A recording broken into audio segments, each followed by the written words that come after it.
नमस्कार. हिंदुस्तान पोस्टमध्ये मी हर्षद वैद्य आपल्या सर्वांचं मनपूर्वक स्वागत करतो.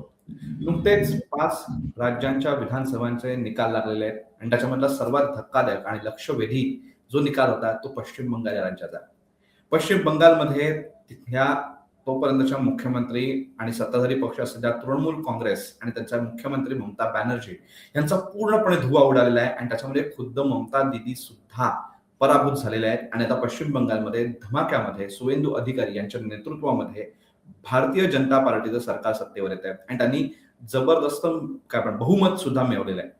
या सगळ्या पश्चिम बंगालच्या निकालाचं वर्णन केलं जात असताना एक महत्वाचा शब्द त्यावेळी वापरला जातोय तो म्हणजे हा पश्चिम बंगालमधल्या हिंदूंचा हुंकार आहे. पश्चिम बंगालमधल्या हिंदूंनी एकत्र येऊन ममता बॅनर्जींना धडा शिकवण्यासाठी या संपूर्ण निवडणुकीचा वापर केला आणि त्याच्यातून त्यांनी ममता दीदींना हिंदूंवरतीचे त्यांनी आतापर्यंत जे अनन्वित अत्याचार केले त्यांची दडपशाहीच केली आणि एका विशिष्ट वर्गाचं लांघून चलन करण्याचा त्यांनी सातत्याने जो प्रयत्न केला त्याच्या विरोधात उठलेली हिंदूंची ही प्रतिक्रिया होती असंच या निकालाबद्दल म्हटलं जात आहे. तर हे असं का म्हटलं जात आहे आणि याच्याबद्दल हिंदूंचं संपूर्ण जे काही इकडलं पश्चिम बंगालमधल्या हिंदूंची सगळी स्थिती आहे या सगळ्या गोष्टींचं विश्लेषण आपल्याला करायचं आहे आणि त्यासाठी आज आपल्यासमोर उपस्थित आहेत माजी सनदी अधिकारी लीना महेंद्रे मॅडम. मॅडम आपलं मनपूर्वक स्वागत. नमस्कार. मॅडम मला पहिलाच प्रश्न तुम्हाला विचारायचा आहे की पश्चिम बंगालचा जो निकाल लागलेला आहे हा सगळ्यात भारतातला सगळ्यात लक्षवेधी निकाल होता. या निकालाबद्दलची एक हिंदुत्ववादी म्हणून एक माजी सनदी अधिकारी म्हणून आपली पहिली प्रतिक्रिया काय? असं आहे की हा जो निकाल लागलाय पश्चिम बंगालमध्ये मी म्हणेन की हिंदुत्वाची हुंकार म्हणजे आपण म्हणतो की मारुतीचा हुंकार असतो किंवा कोणी माणूस पराक्रम करायला निघाला की त्याला एक हुंकार करत तो पराक्रम दाखवतो. तशी आज बंगालमधल्या हिंदूंनी त्यांचा हुंकार सगळ्या जगाला ऐकवलेला आहे आणि ही एक अतिशय चांगली गोष्ट आहे. तर तू उल्लेख केलास की मी माझी सनदी अधिकारी आहे. तर दुर्दैवाने काय झालं की आपल्याकडे सनदी अधिकारी म्हटलं किंवा शासकीय अधिकारी म्हटलं किंवा शासन म्हटलं की ह्या शासनाचा आणि ह्या भारतीय सनातन सभ्यतेचा सनातन संस्कृतीचा ह्या देशात हजारो वर्षापासून चालत आलेली जी काही संस्कृती आहे परंपरा आहे तिचा संपूर्णपणे एक अंधविश्वासी अवैज्ञानिक असा जो एक लोकांना समज करून देण्यात आला होता ब्रिटिश राजवटीत किंवा ब्रिटिशांच्या नंतर सुद्धा आपल्या देशामध्ये जे काही जे मोठे मोठे आपण तज्ञ म्हणू शकतो, शिक्षण तज्ञ असतील, सामाजिक सुधारणा करणारे लोक असू शकतील, ह्या सगळ्यांच्या मनामध्ये एक प्रकारचा जो न्यूनगंड बसलेला होता की भारतीय संस्कृतीमुळे आपला विनाश होतो आहे किंवा भारतीय संस्कृती ही भारताच्या विनाशाला कारणीभूत आहे असा जो ब्रिटिशांनी एक गैरसमज पसरवून दिलेला होता तो आपल्या मनावर इतका बिंबलेला होता की सनदी अधिकारी म्हटला की त्यांनी भारतीय संस्कृतीच्या बद्दल कुठलीही अभिमान बाळगायचा नाही, उलट द्वेषच करायचा अशी सनदी अधिकाऱ्यांची कल्पना होती. त्यामुळे तू जेव्हा माझी ओळख करून देतोस सनदी अधिकारी ते खूप लोकांच्या भुवया उंचावतील की एक सनदी अधिकारी हिंदू हुंकार आणि हिंदूंचा जय झालेला आहे असं इतक्या उघडपणे कसं म्हणू शकतो.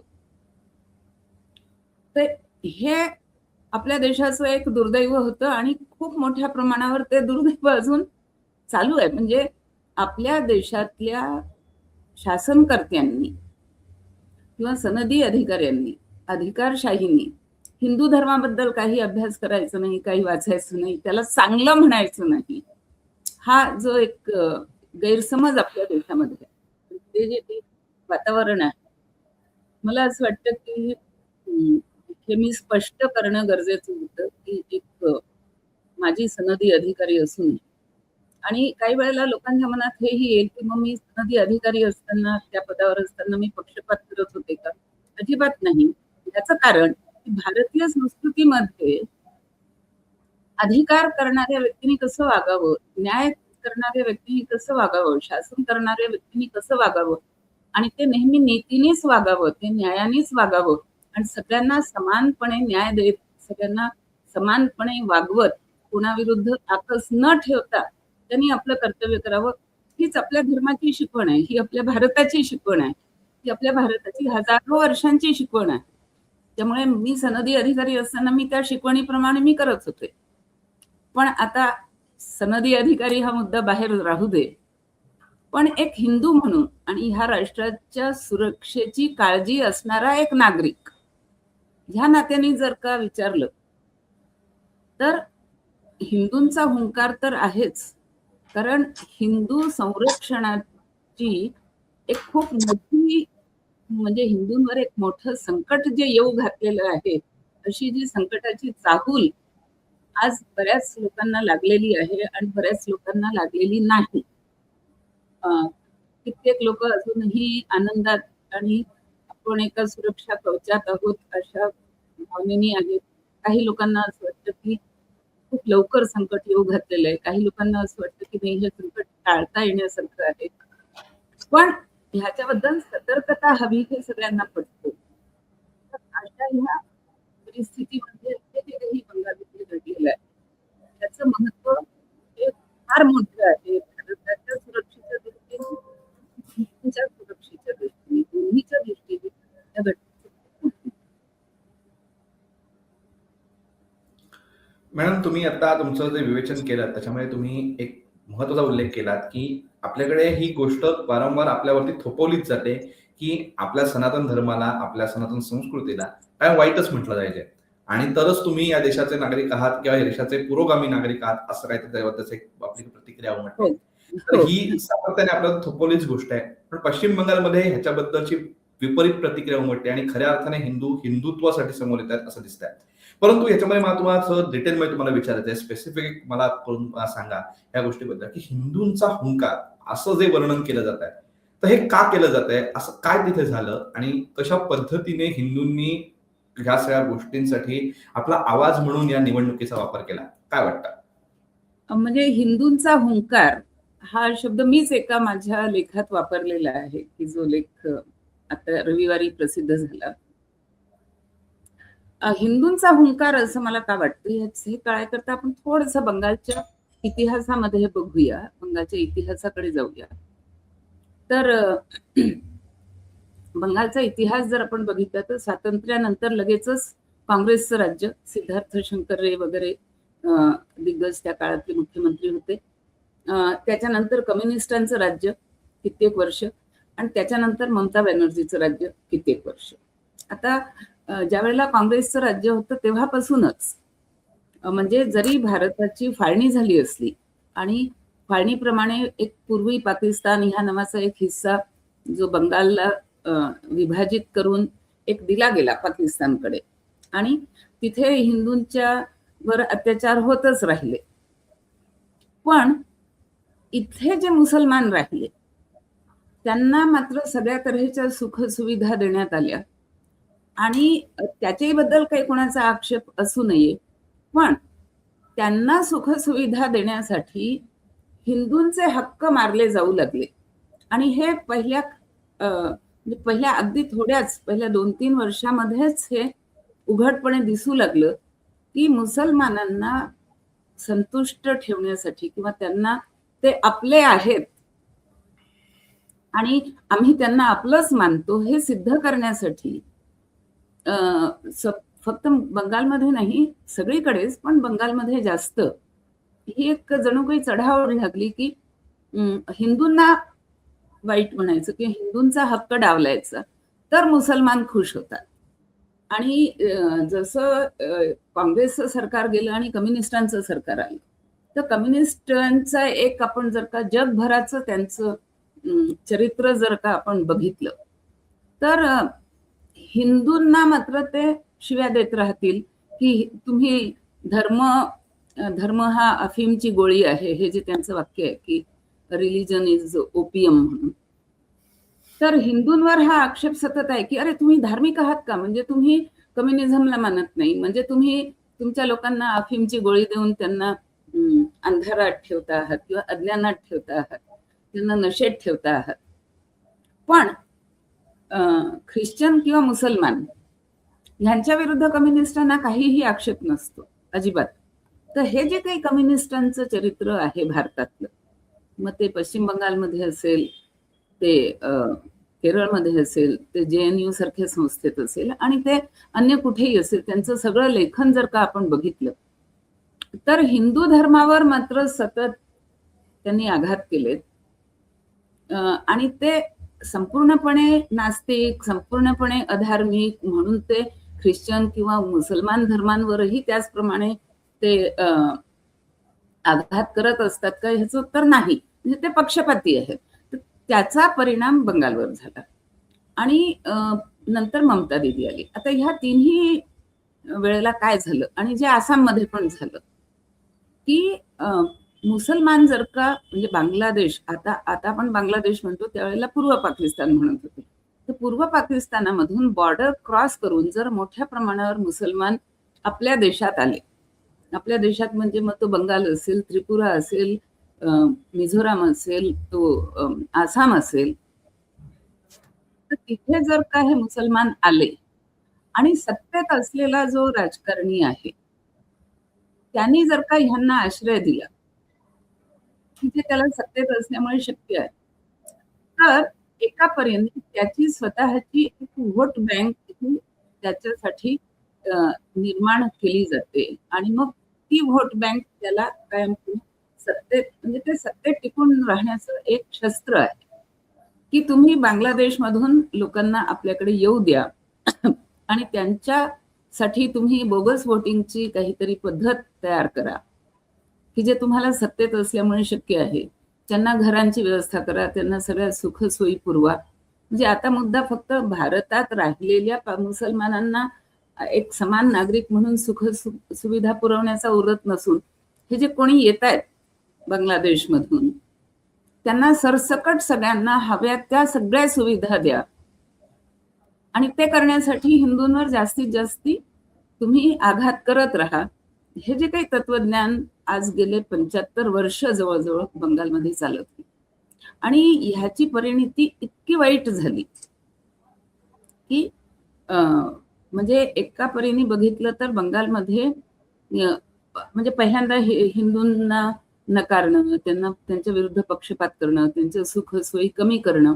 नंतर अशी परिस्थिती आली की हिंदूंवर अत्याचार, तुमची दुकानं आम्ही लुटणार, तुमच्या घरावर आम्ही कब्जा करणार, तुमच्याकडून आम्ही टोल वसूल करणार. टोल म्हणजे आपण रस्त्यावर जो टोल टॅक्स देतो तो टोल नाही, तर रंगदारी म्हणून ज्याला म्हणतात, की आम्ही तुमच्याकडून तुम्हाला तुमचा धंदा करता यावा, तुम्हाला तुमचा ठेला चालवता यावा, तुम्हाला तुमचं दुकान चालवता यावं, ह्यासाठी आम्ही तुमच्याकडून खंडणी गोळा करणार. आणि मग ती खंडणी पैशाच्या रूपातच फक्त राहील असं नाही, मग ती खंडणी तुमच्या मुली बाळींच्या रूपाने आमच्याकडे येईल. आणि इतकी मजल गेली होती की हा जो जहांगीर खान होता डायमंड हार्बरचा, तो सरळपणे सांगायचा की हो, मी बांगलादेशी आहे आणि मी तुमच्या मुली बाळींना पळवणार, तुम्ही काय करू शकता. म्हणजे इतक्या थरापर्यंत हिंदूंना दडपण्याची जी प्रक्रिया ह्या थरापर्यंत जेव्हा गेली, आणि ह्याला मी म्हणजे हिंदूंचा हुंकार आणि ह्या बांगलादेश मधून येणाऱ्या मुसलमानांपासून भारतीय हिंदूंचं, बंगालमधल्या हिंदूंचं संरक्षण करण्यासाठी ह्याची गरज तर होतीच, पण दुसरीकडे संबंध राष्ट्राच्या सुरक्षेचा प्रश्न अशासाठी आहे की हे मुसलमान, त्यांना जी काही बंगाल सरकार त्यांना जे काही सोयी सुविधा देत होती, त्याच्यामध्ये त्यांचं रेशन कार्ड, त्यांची व्होटर ID, त्यांचं आधार कार्ड, ह्या सगळ्या सुद्धा सुविधा त्यांना देत होती की जेणेकरून ते तिथून उठले की ते भारतात इतर कुठेही जाऊन ते तिथे आनंदाने राहायचे.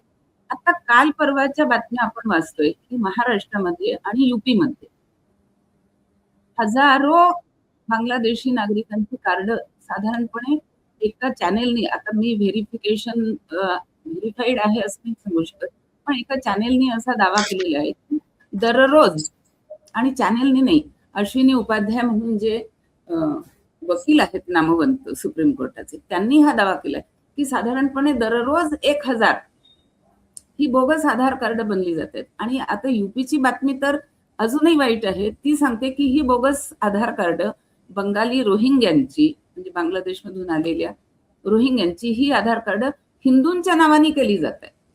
म्हणजे हिंदू नाव त्याला देऊन त्यांची आधार कार्ड ते. हा राष्ट्रीय सुरक्षेसाठी, आर्थिक सुरक्षेसाठी, आणि नुसतं आर्थिक नाही, फिजिकल आपल्या सुरक्षेसाठी सुद्धा हा एक मोठा विषय आहे. म्हणजे हर्षद, मी तुला सांगते की आता काल परवा नांदेडमध्ये जवळजवळ 46 लाख रुपयाचा शस्त्रसाठा, आणि तो शस्त्रसाठा म्हणजे अगदी मारे AK-47 सारख्या मोठ्या मोठ्या रायफली किंवा हेलिकॉप्टर किंवा असं कोट्यावधी किमतीच्या वस्तू नाहीयेत. चाकू, सुरे, तलवारी, धारदार शस्त्र, कोयते, म्हणजे फरसा ज्याला म्हणतात, परशू ज्याला आपण म्हणतो, अशी शस्त्रास्त्र, आणि त्याची किंमत 46 लाख ही नांदेडमधून पोलिसांनी जप्त केलेली आहे. म्हणजे तू विचार कर की ह्या देशाला, सुरक्षेला किती मोठा धोका. सो हा धोका हिंदूंवरही आहे आणि हा धोका देशावरही आहे. आणि म्हणून हा जो बंगालमध्ये हा जो हुंकार प्रकट झाला, तो हुंकार त्याला मी खूप महत्वाचं मानते. पण हे महत्व कधी सुफल होईल तर हा हुंकार संबंध देशभरात उमटला गेला पाहिजे, असं मला वाटतं. मॅडम, तुम्ही आता सगळे तुम्ही व्यवस्थित तपशीलवार कसं वर्णन केलं, प्रत्येक गोष्टीने कशा पद्धतीने याची आव्हानं आपल्याच छुप्या पद्धतीने तयार होतात. मी तुम्ही बनावट आधार कार्ड यांचा उल्लेख केला, जे घुसखोर येत होते त्यांना कशा पद्धतीने भारतीय नागरिकत्वाची जी ओळखपत्र आपण जी म्हणतो ती कशा पद्धतीने दिली जात होती बनावट पद्धतीने, हे सगळं तुम्ही सांगितलं. परंतु ममता बॅनर्जींच्या राज्यामध्ये प्रचंड वाईट परिस्थिती होती असं आपल्या जे सगळे चित्र दिसत आहेत किंवा त्याच्या बातम्या येतात त्याच्यावर कळतं की ममता बॅनर्जींचं सरकार गेल्यानंतर आसनसोल मधलं 15 वर्ष बंद असलेलं एक हिंदू देवालय उघडलं. हिंदूंच्या फक्त शर्मिष्ठा पनोली सारख्या एका तरुणीने, हिंदू तरुणीने मुसलमानच्या विरोधात छोटा व्हिडिओ केला म्हणून तिला थेट गुरुग्राम मधनं अटक करण्यापर्यंत त्यांची मजल गेली होती. ममता दीदींच्या सगळ्या राजकारणाबद्दल आपली काय मत आहे की त्यांनी कशा पद्धतीने हिंदू विरोध जपला आणि तो पाळला देखील? मला तर असं वाटतं की ममता दीदीचं जे काही हिंदूंविरुद्ध अत्याचारात्मक राजकारण हे 1921 मध्ये बंगालचं जेव्हा विधानसभा निवडणुका झाली आणि त्याच्यामध्ये हरता हरता ममता जिंकली. 3rd फेजच्या नंतर जे 5व्या ते 8व्या फेज मध्ये जेव्हा इलेक्शन्स झाली आणि प्रत्येकामध्ये तिला खूप मोठा चान्स मिळाला आपल्याला सावरून घेण्याचा आणि तिचा विजय झाला आणि तिचं राज्य आलं, त्यानंतर तिने जे अनन्वित छळ केलेले आहेत हिंदूंचे, त्या छळांसाठी FIR आता, कारण त्या काळात ती FIR सुद्धा नोंदवला जात नसे. म्हणजे जर का तुम्ही तृणमूलचे जर का खंदे गुंड नसाल तर तुमचा FIR पोलीस स्टेशनला नोंदवला जात नसे. त्यामुळे तेव्हा ते कोणीही नोंदवलेले नाहीयेत.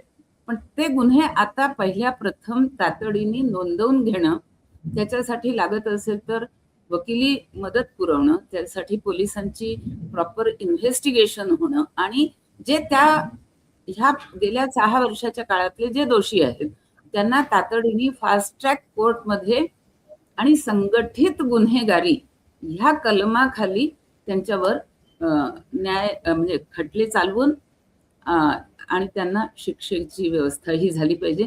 तर मला असं वाटतं की ह्या 5-6 वर्षात म्हणजे हिंदूंनी जे छळ सहन केले त्याची भरपाई फक्त ममता बॅनर्जी हरली आणि जे हिंदुत्व मानणारी एक पार्टी तिथे जिंकून आली ह्यानी ती भरपाई होत नाही. मला वाटतं तीही भरपाई ह्या तऱ्हेने झाली पाहिजे, दोषींना कडक शिक्षा दिली गेली पाहिजे आणि त्यांची संपत्ती जप्त करून, विशेष म्हणजे त्यांचा व्होटिंगचा हक्क रद्द करून आणि त्यांच्या संपत्तीतून वसुली करून ह्या अत्याचारी आणि लोकांना काहीतरी त्याचं कॉम्पेन्सेशन दिलं गेलं पाहिजे असं मला वाटतं. पण कॉम्पेन्सेशन जरी नाही दिलं गेलं तर शिक्षा मात्र नक्की झाली पाहिजे. आणि त्यासाठी सगळ्यात पहिल्यांदा आमच्याकडे ह्याचे FIR ची नोंदणी आता व्हायला सुरुवात करतो आहोत, हे पहिल्यांदा बंगाल सरकारने डिक्लेअर करायला पाहिजे. 2021 पासून तर आतापर्यंत जेवढे काही हिंदूंवर अत्याचार झाले, आता संदेश खाली पाहू आपण, आरजीकर हॉस्पिटलमध्ये जी घटना घडली ती पाहू, मुर्शिदाबादमध्ये काय झालं ते आपण पाहू, 24 परगणामध्ये काय झालं ते आपण पाहू.